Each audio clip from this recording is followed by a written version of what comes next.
Changement de décor et d'époque, nous descendons du Massif central pour mettre le cap sur les plaines du Nord. Et nous passons sans transition du roman au néo-gothique. À Limbre, dans le Pas-de-Calais, l'élégante église Saint-Sulpice, aux pierres blanches et aux vitraux bleutés, a échappé de justesse à la démolition.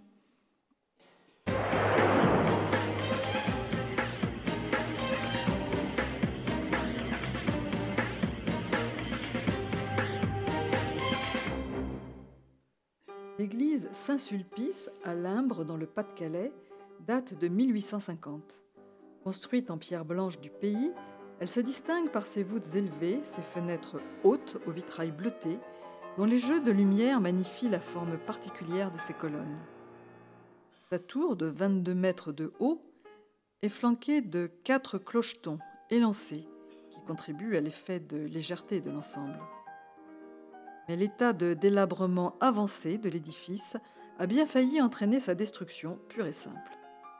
Grâce à la mobilisation de l'association de sauvegarde de l'église de Limbre, les travaux de restauration ont pu démarrer. Avec l'aide de pèlerins et du prix de la Fondation du patrimoine, toitures, murs, contreforts, piliers seront consolidés et le nettoyage des pierres rendra à l'église sa blancheur et sa place au cœur de la ville.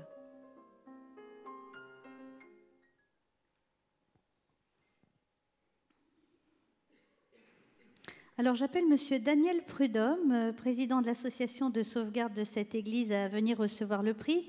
Philippe, cette église 19e a été dessinée par Alexandre Grigny, architecte d'Arras. Effectivement, c'est un dossier qui avait beaucoup pour séduire les membres du jury. Et le néo-gothique a souvent mauvaise presse auprès du public. Bon, c'est une erreur, il y a des chefs-d'œuvre de cette période, de la deuxième moitié du XIXe siècle, et l'église de l'Ombre en fait partie.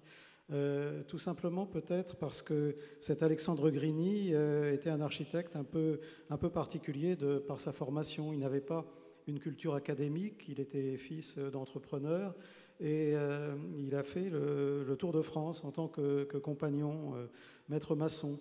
Et un peu comme Viollet-le-Duc, il a beaucoup regardé, beaucoup dessiné les églises qui étaient sur son chemin.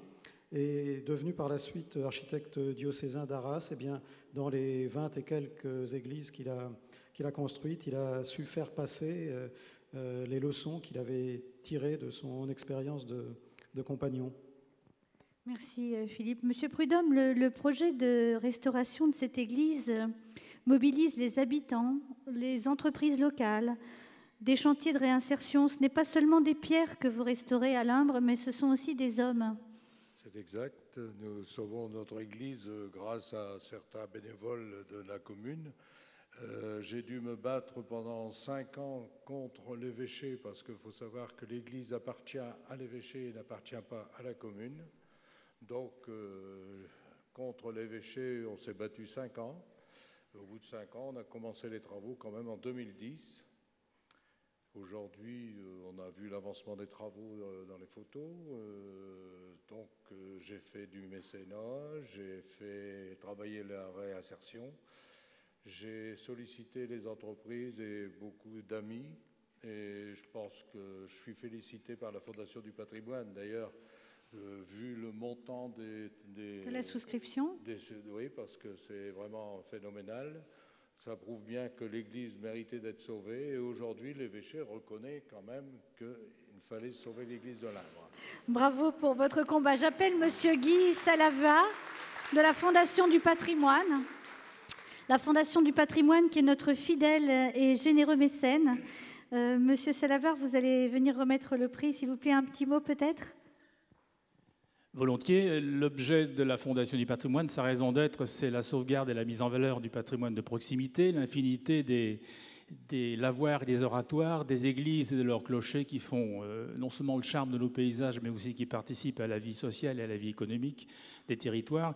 Et l'attribution de notre prix à votre association, monsieur, est tout à fait appropriée, puisqu'elle récompense, elle sanctionne, elle félicite non seulement la restauration, la sauvegarde, la mise en valeur, mais aussi et surtout, c'est ce qui nous a le plus plu, si je puis dire, cette mobilisation que vous avez engagée, que vous avez conduite et qui a sauvé. Il y a eu un sauvetage avant la sauvegarde. sauvegarde qui a sauvé cette église de sa démolition, et puis la contribution aussi des entreprises d'insertion qui, dans les métiers des travaux publics, du bâtiment et des métiers d'art, conduit à beaucoup qui sont proches du marché du travail d'y entrer grâce à des chantiers comme celui-là. Bravo, monsieur.